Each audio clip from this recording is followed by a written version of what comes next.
함께 읽은 마태복음 5장 45절 말씀을 중심으로 하나님은 손 놓고 구경하는 분인가? 하나님은 손 놓고 구경하는 분인가? 라고 하는 제목으로 함께 은혜를 나누도록 하겠습니다. 여호와의 말씀은 곧 여호와입니다. 살아 역사합니다. 1.1획도 어김없이 완벽하게 성취됩니다. 헛되이 보내신 여호와께로 되돌아가는 일은 결코 있을 수 없습니다. 반드시 구체적인 사건이 되어서 나타나게 되어 있습니다. 여호와의 마음에 그려져 있는 그대로 나타나게 되어 있습니다. 이렇게 말씀과 사건은 둘이 아닙니다. 따로 구별할 수 없는 하나입니다. 북왕국 이스라엘은 경험을 통해서 충분히 알고 있었습니다. 그럼에도 장로들은 여호와의 말씀 앞에서 겸손하기는커녕 오히려 교만했습니다. 늘 언제나 항상 처음부터 끝까지 변함없이 교만했습니다. 하나님의 말씀을 무시했습니다. 선지자들은 사악했습니다. 가증스러웠습니다. 하나님의 말씀으로부터 완전히 떠났습니다. 사람을 기쁘게 하기 위해서 꼬리를 흔드는 개 같았습니다. 권세를 좌지우지하는 이들의 편에 들붙었습니다. 부끄러운 말을 서슴지 않았습니다. 비열한 짓을 서슴지 않았습니다. 자기 생각으로 가득 찬 거짓말을 하나님의 뜻인 것처럼 선포했습니다. 지도자들은 방자했습니다. 치졸했습니다. 무능력했습니다. 어떤 자격도 갖추지 못했습니다. 그렇지 않아도 힘겨운 하루하루 끊어지지 않는 질긴 목숨 때문에 겨우 살아내고 있던 백성들을 학대했습니다. 감언 이설로 미혹했습니다. 존재 자체가 끔찍했습니다. 일반 백성들 역시 그들과 다르지 않았습니다. 하나님을 높이기는커녕 비웃었습니다. 조롱했습니다. 모독했습니다. 왕으로부터 시작해서 일반 백성이 이르기까지 총체적으로 부패했습니다. 경건은 그림자조차 찾아볼 수 없었습니다. 하나님의 진노를 자초했습니다. 버림받을 수밖에 없었습니다. 흙벽돌이 무너지면 다듬은 돌로 쌓고 뽕나무가 찍혀 넘어지면 송백을 심으리라 라고 외쳤습니다. 흙벽돌과 뽕나무는 값싼 건축 자재입니다.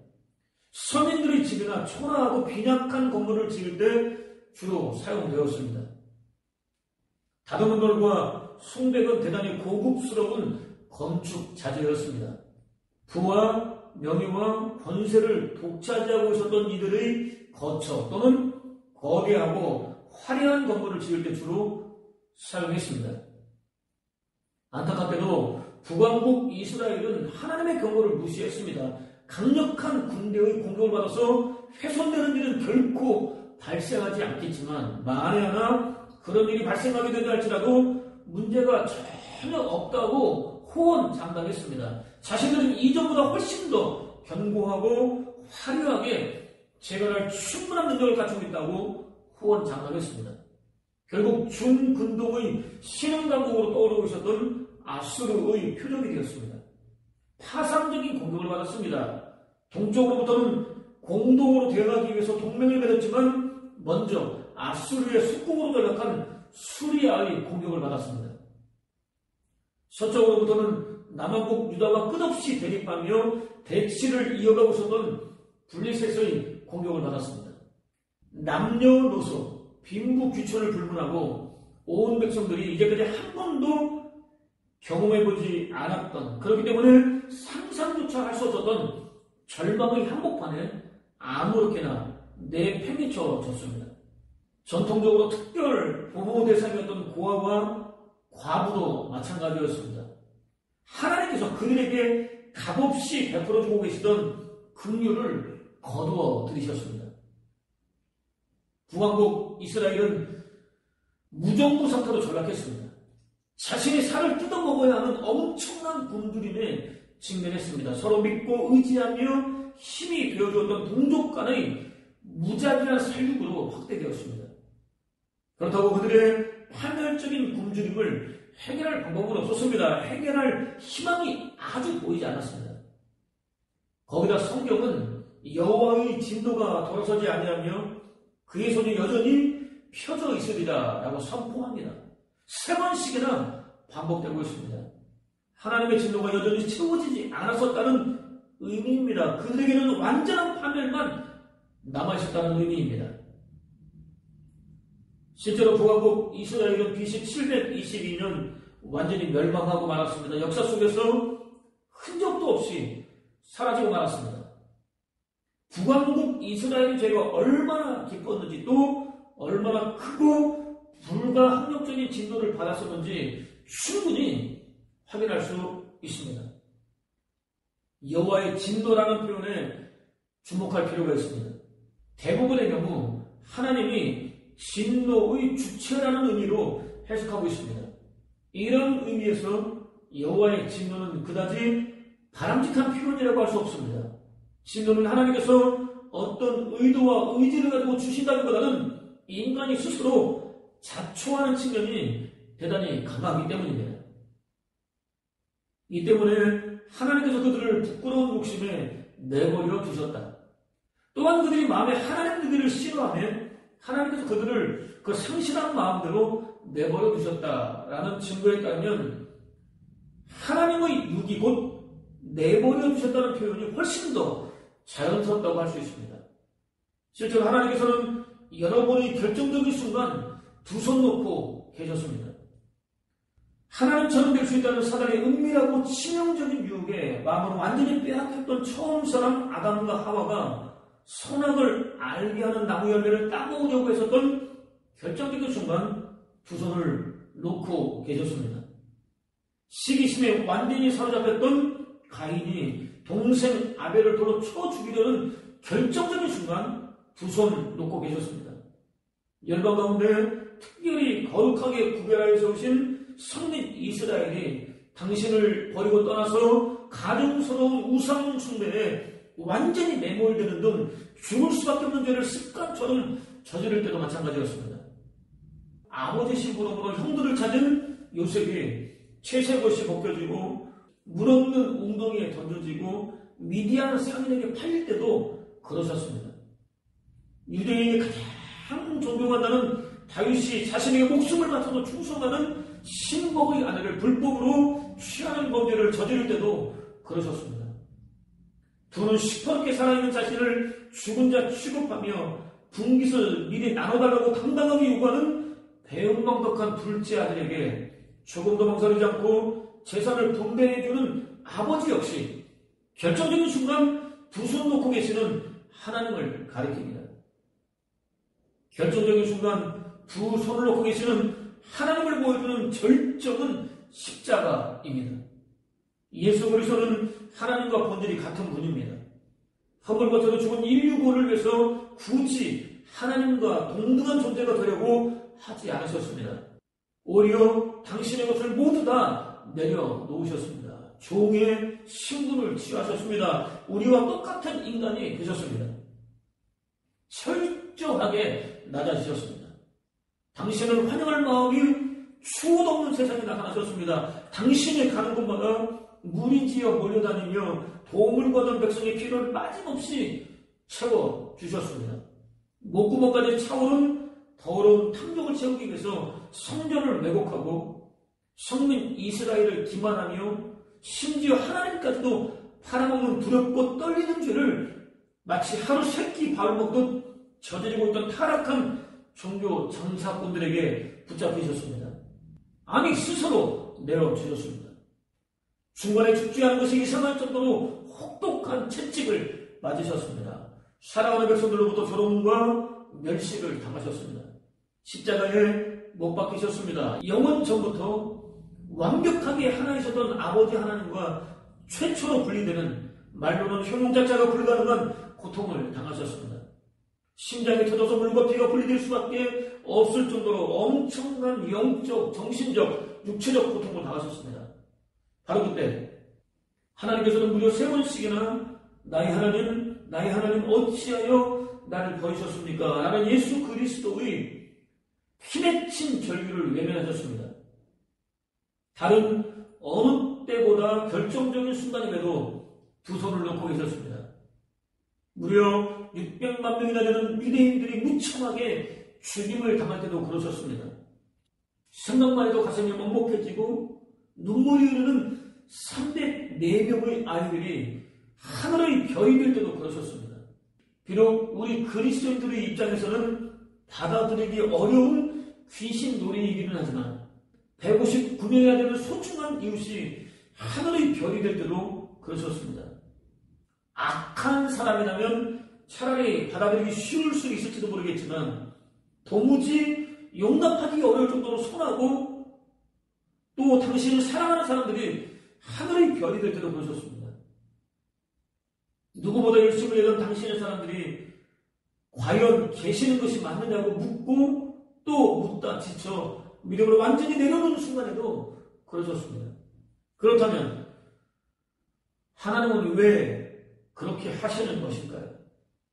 과연 하나님께서는 결정적인 순간 두 손을 놓고 계시는 분일까요? 그는 자신이 장대에 높이 달려서 참수될 줄도 모른 채 깊은 잠에 빠져들었습니다. 그를 죽이기 위한 대적의 음모는 빈틈없이 착착 진행되고 있었습니다. 그에게는 절체절명의 위기였습니다. 그의 위기는 또한 성민 이스라엘이 완전히 진멸될 위기였습니다. 바로 그날 왕은 어찌된 일인지 잠을 이룰 수 없었습니다. 신하들에게 역사책을 가져다 읽어보라고 명령했습니다. 어떻게 해서든 잠을 청하기 위한 고육지책이었습니다. 마침 그가 반역을 꾀하고 있던 내시들로부터 자신을 지켜준 부분이었습니다. 왕은 그에게 무슨 보상을 해주었는지 물었습니다. 어떤 보상도 해주지 않았다는 대답을 들었습니다. 이방인도 존중했던 당시의 페르시아 문화권에서는 절대로 있을 수 없는 일이었습니다. 이는 또 왕의 수치였습니다. 왕은 최대한 빨리 보상해 주기로 결정했습니다. 자신의 계획을 실행할 신하를 찾았습니다. 마침 그를 죽이려는 대적이 상당히 이른 시간 왕궁 바깥들에 나와 있었습니다. 대적 역시 그를 죽이려는 계획을 실행에 옮기기 위해서 잠을 제대로 자지 못한 채 나와 있었던 것입니다. 그 밤 왕과 대적은 서로 다른 이유로 잠을 이루지 못했습니다. 왕은 그를 높이 세워놓은 장대에 달아올리려는 자신의 계획을 보고하고 또 허락을 받기 위해서 들어오고 있던 대적을 발견했습니다. 대적이 말을 꺼내기도 전에 존귀하게 만들어주고 싶은 사람이 있는데 어떻게 해주면 좋겠느냐라고 물었습니다. 왕은 자신이 존귀하게 만들어주고 싶은 사람이 누구인지에 대해서는 철저하게 함구했습니다. 대적이 어떤 편견이나 사심을 갖지 않고 솔직하게 대답할 수 있도록 하기 위해서였습니다. 이번만큼은 반드시 상을 베풀어 보상하기 위해서였습니다. 왕의 질문을 받은 대적은 자신밖에는 없다고 확신했습니다. 자신이 받아야 마땅하다고 확신했습니다. 속으로는 쾌재를 불렀습니다. 대단한 착각이었습니다. 자만이었습니다. 왕처럼 되고 싶어졌습니다. 왕께서 입는 왕복과 왕께서 타는 말과 머리에서는 왕관을 가져다가 왕의 신하 가운데 가장 존귀한 자의 손에 맡겨서 왕이 존귀하게 하시기 원하는 사람에게 옷을 입히고 말을 태워서 성중 거리로 다니며 그 앞에서 반포하여 이르기를 왕이 존귀하게 하기를 원하시는 사람에게는 이같이 할 것이라 외치게 하소서라고 대답했습니다. 대적은 설레는 마음으로 왕의 명령이 선포되기를 기다렸습니다. 대적의 대답을 들은 왕은 조금도 망설이지 않았습니다. 지금 당장 자신의 왕복과 말을 가져다가 그에게 행하게 대적이 말한 내용을 조금도 빼놓지 말고 모두 다 행하라고 명령했습니다. 대적은 그를 죽이기 위해서 왕을 찾았다. 오히려 가장 높이게 되었습니다. 대적의 착각은 산산조각나고 말았습니다. 상황은 완전히 뒤집히고 말았습니다. 완전한 역전이었습니다. 이렇게 하나님께서는 결정적인 위기에 빠져있는 사랑하는 당신 백성을 외면하지 않으십니다. 두 손 놓고 지켜보고만 계시지 않습니다. 오히려 쉬지 않고 일하십니다. 저와 여러분의 입장에서는 우연 같은 사건들을 하나도 빠짐없이 일일이 모두 다 엮어서 역사하십니다. 하나님에게 있어서 그냥 지나치는 사건들은 하나도 없습니다. 예수 그리스도의 거룩한 인생을 통해서 당신의 거룩한 백성으로 구별해 주신 저와 여러분과 관련된 일들은 더더욱 그렇습니다. 그렇다면 다시 저와 여러분이 힘겹게 살아나고 있는 삶의 현장에서 마치 하나님께서 두 손을 놓고 계시는 것 같은, 그렇지 않아도 힘겹게 붙들고 있는 작은 믿음마저도 사정없이 흔들어 놓는 무수히 많은 상황들에 관해 어떻게 설명할 수 있을까요? 하나님이 하시는 일이니까 결국에는 모든 일들이 하나같이 더할 나위 없는 손으로 결론 날 것이라며 조금만 더 믿음으로 기다려보자고 쏟아놓았던 말들이 무의미해지는 것 같은 힘겨운 상황들은 과연 어떻게 설명할 수 있을까요? 저와 여러분도 모르게 울컥울컥 분노와 울분이 치솟아 오르고 꾹꾹 눌러놓았던 하나님에 대한 원망과 불평이 폭포수같이 쏟아져 나오는 상황들은 도대체 어떻게 설명할 수 있을까요? 예수 그리스도께서는 이는 하나님의 그 애를 악인과 선인에게 주시며 비를 의로운 자와 불의한 자에게 내려주심이라 라고 가르쳐 주셨습니다. 하나님께서 의인은 당연히 무조건 사랑하시고 악인은 당연히 무조건 미워하실 것이라고 생각하고 또 철석같이 믿는 저와 여러분에게는 대단히 도전적인 개념에 대해서 가르쳐 주셨습니다. 하나님께서는 의로운 자와 불의한 자를 따로 구별하지 않으십니다. 똑같이 해를 비춰주십니다. 똑같이 비를 내려주십니다. 필요를 공급해 주십니다. 사랑해 주십니다. 물론 의인과 악인 모두를 다 구원해 주신다는 의미는 아닙니다. 구원은 예수 그리스도의 거룩한 자기 희생이라는 은혜 안에서 값없이 선물로 주어진 믿음으로 반응하는 사람들만을 위해서 예비되어 있기 때문입니다.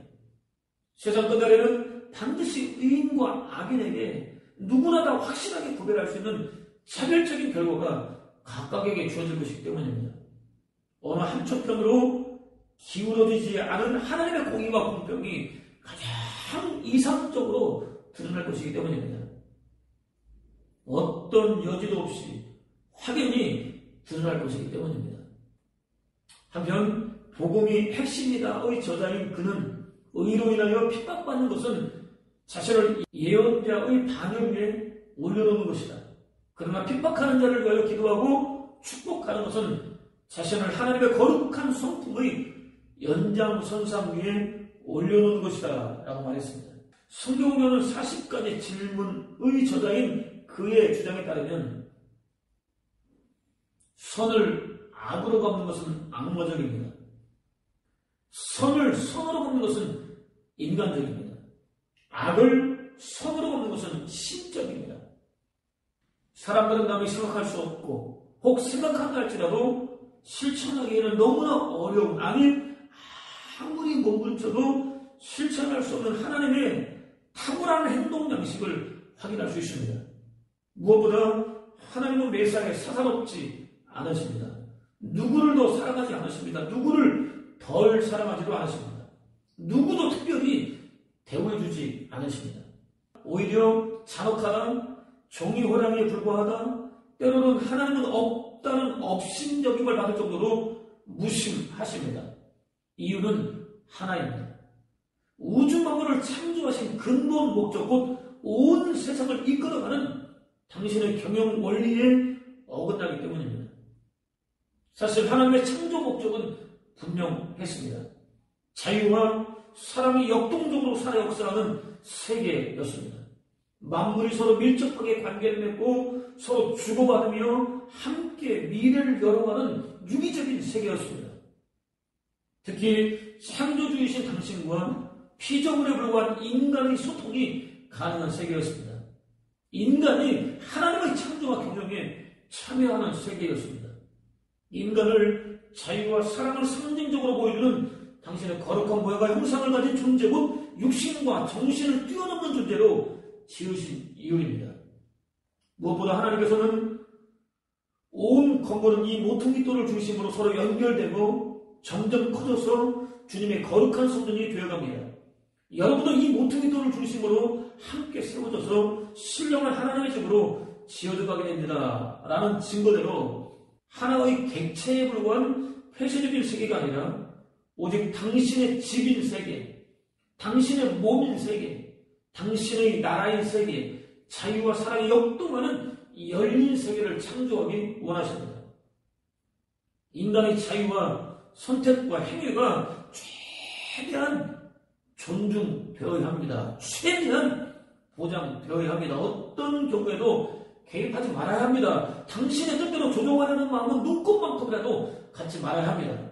사사건건 간섭하려는 마음 자체를 갖지 말아야 합니다. 지극히 작은 시도조차도 하지 말아야 합니다. 무슨 짓을 하더라도 마찬가지입니다.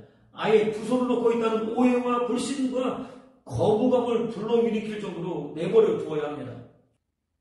아무리 마음이 답답하고 안타까워도 마음만 먹으면 지금 당장이라도 상황을 완전히 뒤바꿔 놓을 수 있지만 그냥 묵묵히 지켜보기만 해야 합니다. 너무나 안타까운 나머지 지극히 짧은 순간이라도 당신의 뜻이나 의지를 투사하게 된다면 하나님의 창세전 계획 자체가 근본적으로 무너지게 됩니다. 서로 주고받아야 하는 하나님과 인간 사이의 소통은 완전히 깨져버립니다. 인간은 자신의 뜻이나 의지와는 상관없이 하나님께서 일방적으로 지배하시는 삶을 살 수밖에 없습니다. 동시에 하나님께서 바라시는 세계는 묘원해집니다. 아니 아예 기대 자체를 할 수 없습니다. 원하는 일이라고 한다면 무엇이든지 얼마든지 이루어낼 수 있을 정도로 충분한 능력의 소유자이신 하나님에게는 결단코 쉬운 일이 아닙니다. 저와 여러분으로서는 표현할 마땅한 단어조차 찾기 어려운 하나님의 인내를 확인할 수 있습니다. 인류 역사는 속이 시꺼멓게 타들어가는 끙끙 앓는 하나님의 인내로 채워져 있습니다. 사도가 사랑하는 여러분, 주님에게는 하루가 천년 같고 천년이 하루 같다는 사실을 잊지 마십시오. 주님은 어떤 사람들이 생각하듯이 약속을 지키는데 더딘 분이 아니라 여러분에게 오래 참으셔서 아무도 멸망하지 않고 모두 회개하게 되기를 바라십니다. 라고 외쳤던 이유입니다.